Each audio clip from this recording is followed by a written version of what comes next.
Ed Markey of Massachusetts, and I'm proud to be here today, and I'm proud of 19 of my colleagues, including Senator Tammy Baldwin, who are fighting Republican efforts to restrict access to care for trans people.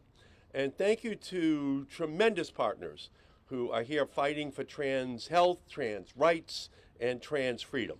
Lindsay Church, Minority Veterans of America, Brandon Wolf, Human Rights Campaign, Fatima Goss, Graves, National Women's Law Center, Kathy Marcello, Modern Military Association of America, and Allison Chapman, National LGBTQ Legislative Researcher. Trans rights are human rights. Healthcare is a human right. Today, we must defend both. Today, we are considering the National Defense Authorization Act, the NDAA, and tucked within this bill is language that would ban TRICARE coverage of gender-affirming care for children of service members. If passed into law, it would be the first anti-LGBTQ law passed by Congress in decades, since the 1990s. And if passed into law, it would force thousands of members of the military to decide between service to their country or guaranteeing their child can get the health care which they need. It would force members of our military between getting their children the medically necessary evidence-based care that is associated with a 60% lower risk of depression, 73% lower odds of self-harm or suicidal ideation, better self-esteem, and better well-being. Gender-affirming care gives people the freedom and the joy of being who they are without stigma and without shame. It gives kids the opportunity to struggle less and thrive more. But the language included in the NDAA does the opposite. It will worsen children's mental health, make kids feel less safe, and worsen hate and discrimination. If Republicans were really concerned with the health of military families, we'd be focused on improving access, shortening wait times, lowering costs, not on issuing unnecessary bans. But this is not about health. It is about hate. This language is the product of a nationwide campaign against trans rights, a campaign that has facilitated harassment of teachers, bomb threats to children's hospitals, and attacks on transgender people. And this is the same campaign that drives legislators from state capitals to Capitol Hill to insist on dictating Americans' health care decisions. We've seen this playbook before. For decades, Republicans attacked the right to abortion. They slowly chipped away state by state and law by law, and today, there is no constitutional right to abortion. Republicans didn't start with a national abortion ban, but they do want to end with a national abortion ban.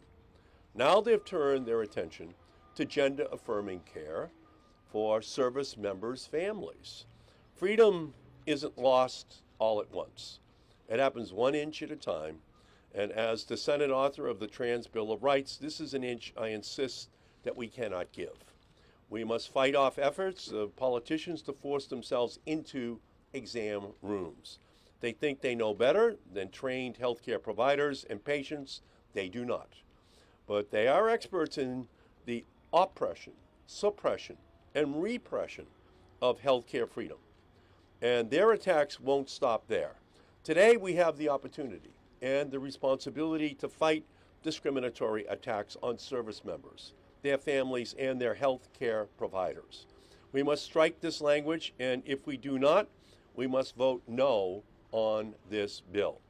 Because if we give an inch today, they will take a mile tomorrow. We have a fight ahead for us, and it is a fight that I'm ready to take on. And this agenda is driven by Republicans at every level of government who have been leading constant and escalating attacks on Americans' freedom, who are willing to restrict access to health care to score political points, and who are rather spending time attacking the rights of a few than working towards health care for everyone. They intimidate and they threaten trans people, their families, and their providers because hate and fear is easier than the fight for freedom, equity, and justice for every American. We cannot let them win. Growing up, I was always taught that you can't beg for your rights, you got to take them. Organize, don't agonize. So freedom is not inevitable. It is fought for by people who say no in the face of discrimination, no in the face of invasive laws that seek to limit what health care you can get, and no to the anti-justice and anti-freedom agenda driving attacks on gender-affirming care. To every trans American, every service member, and their families and friends and their communities, I will not turn my back on you. I am with you, and together we will keep fighting.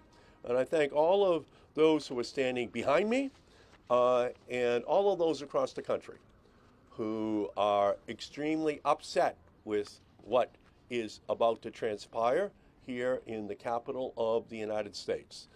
The symbol of freedom stands atop of the Capitol dome.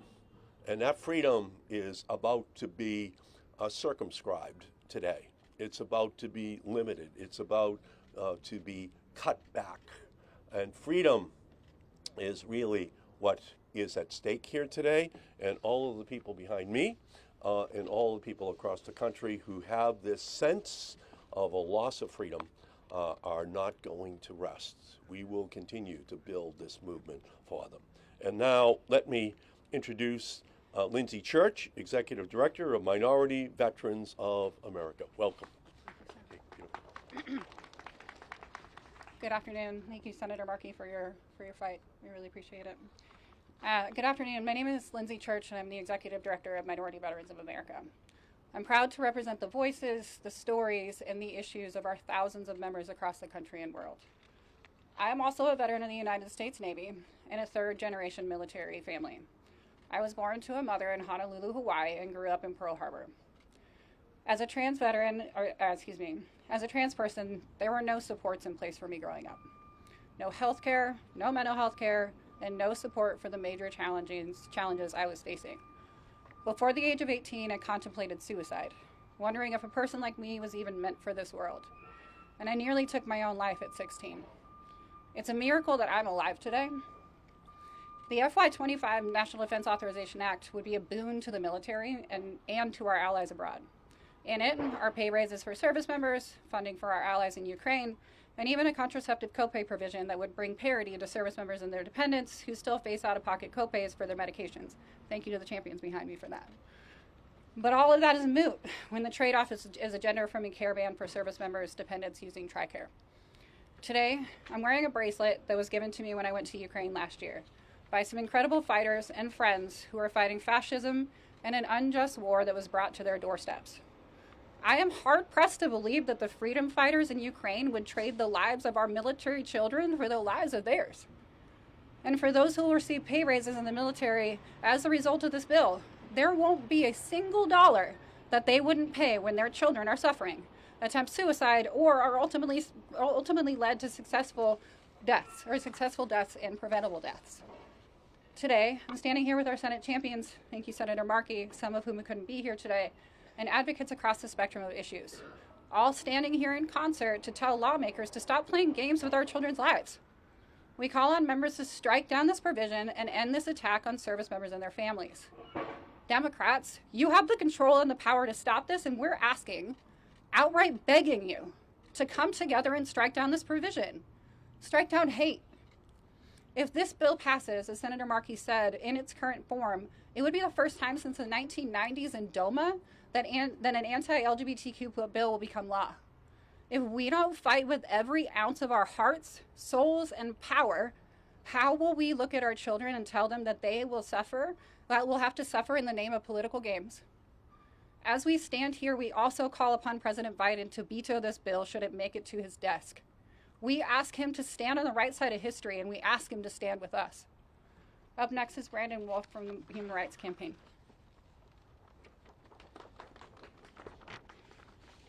Good afternoon, everyone. Thanks for being here. As mentioned, my name is Brandon Wolf. My pronouns are he, him, and I am the National Press Secretary for the Human Rights Campaign, the nation's largest LGBTQ+ civil rights organization.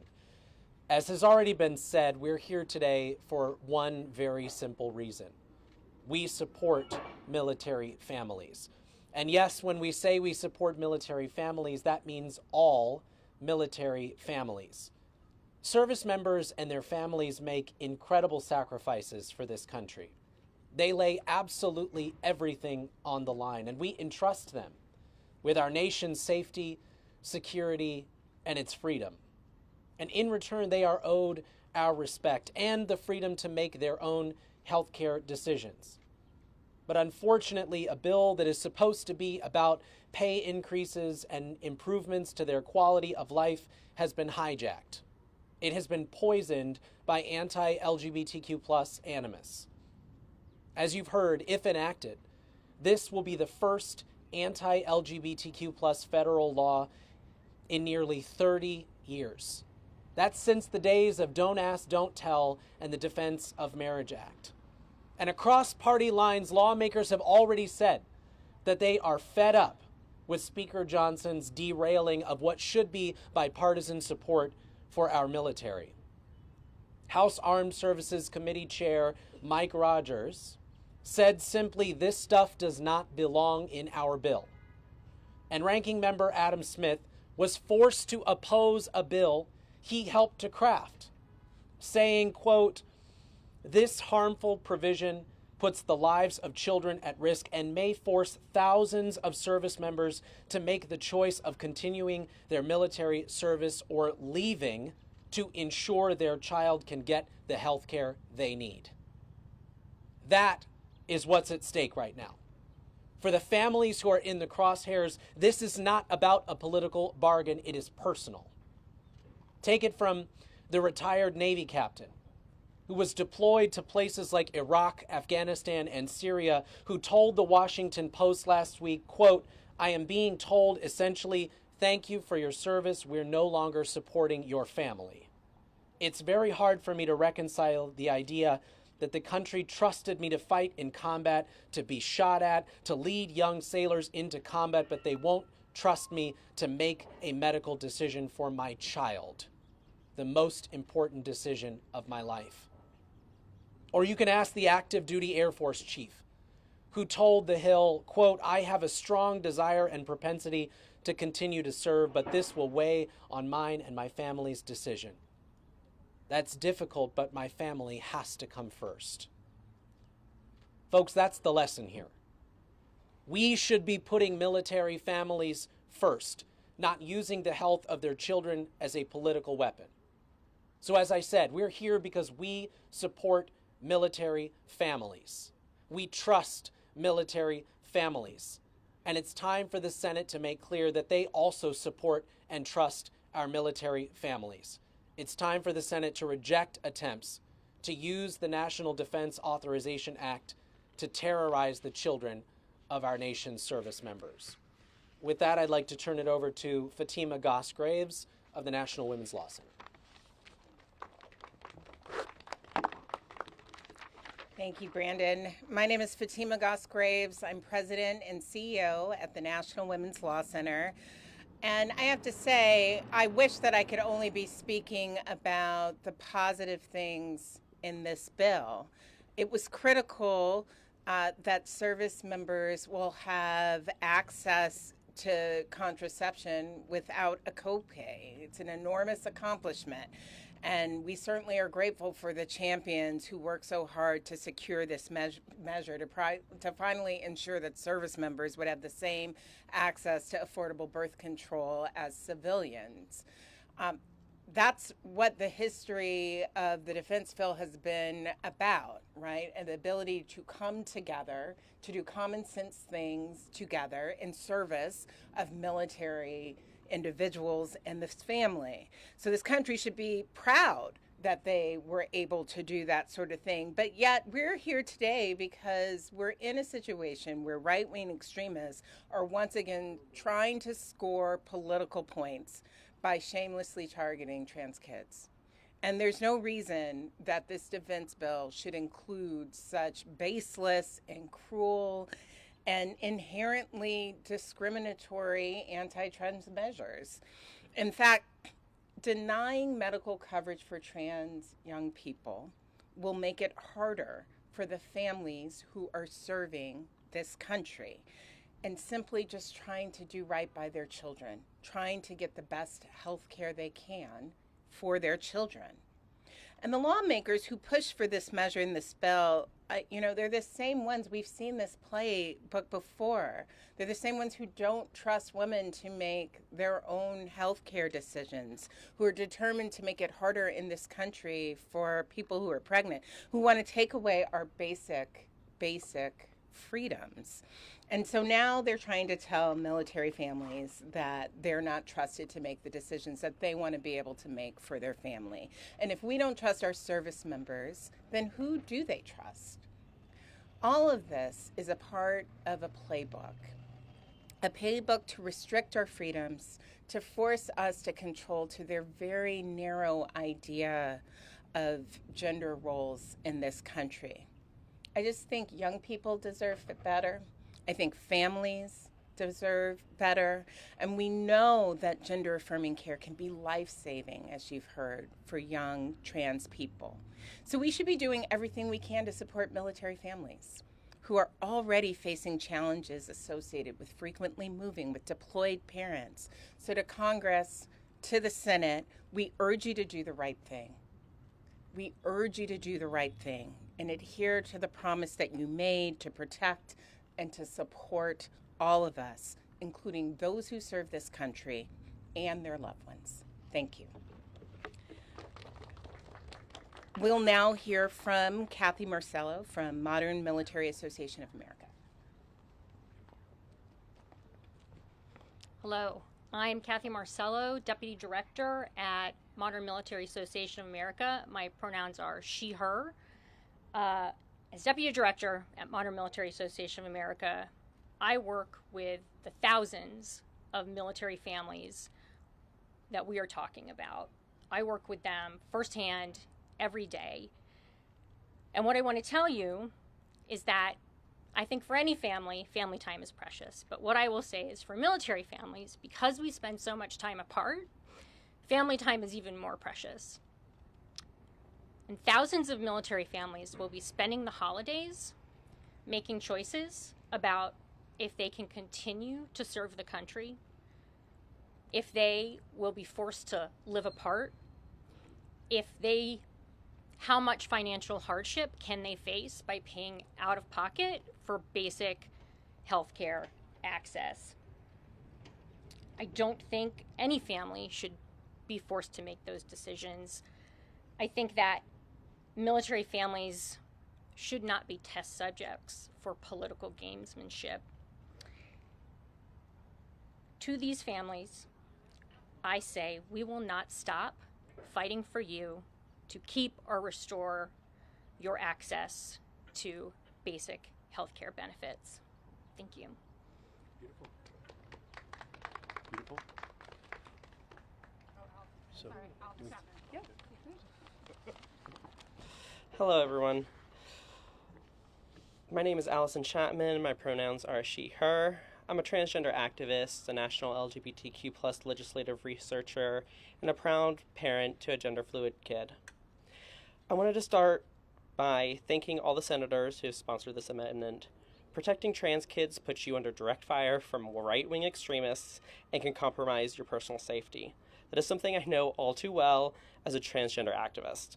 Yet, you are here today because you know and understand that military families need our full support, including those that lovingly support their transgender and non-binary children and getting the health care they need.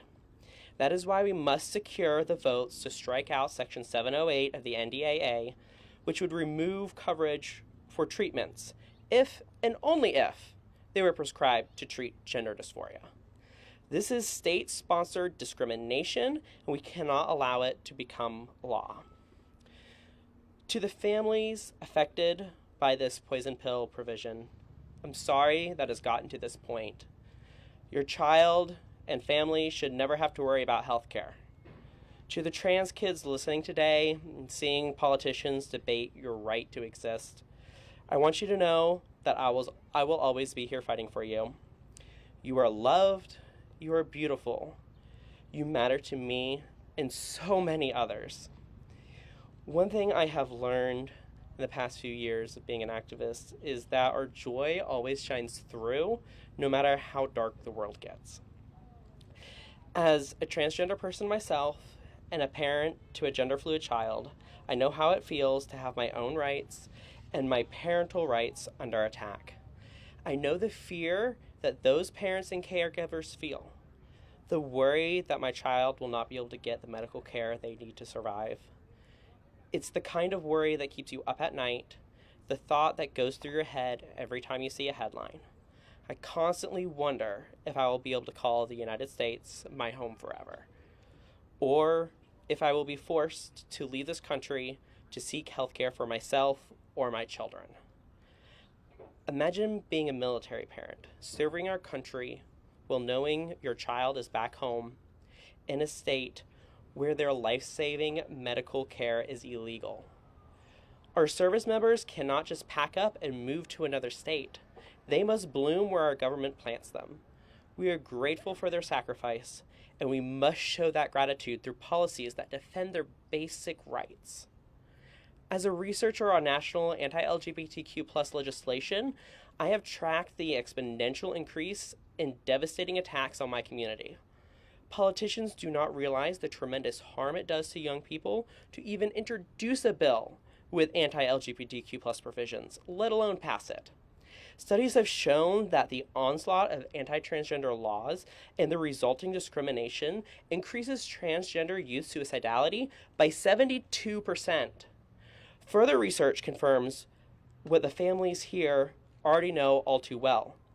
These laws have devastating and compounding effects on military youth, who often have to move state to state and rely most on the consistency of federal health care. I want to take a minute to acknowledge that these attacks didn't come out of nowhere. For the past 3 years, myself and other activists have been monitoring and fighting against anti-transgender laws in states across the country. Since 2020, we have seen over 2,000 anti-LGBTQ+ bills introduced in state legislatures across the country, with 200 of those being enacted into law. Gender-affirming care for minors is banned in 26 states, and kids are dying from it. As a child, I always knew I was trans. I didn't have the words to explain how I felt, but I knew I was a girl. Due to the lack of acceptance, I buried these feelings for many years. When I turned 18, I entered a period of extreme depression, including suicidality. At age 20, I was given antidepressants, and they helped some, but I still felt like a shell of a human. I was just someone going through the motions of life. Coming out and transitioning has made my body feel like home. It's given me something to live for and something to fight for. I'm here today because I was able to receive gender-affirming health care. Before voting on this bill, please take a moment to speak to me, one of my colleagues, or a family that is going to be affected by this provision. Consider the lives of the estimated 6,000 to 7,000 transgender children of service members that are going to have their lives changed forever. Our brave service members are willing to sacrifice their lives for this country. Don't force them to sacrifice their children as well. Thank you. Okay, so we're here to make sure that everyone understands how important this issue is.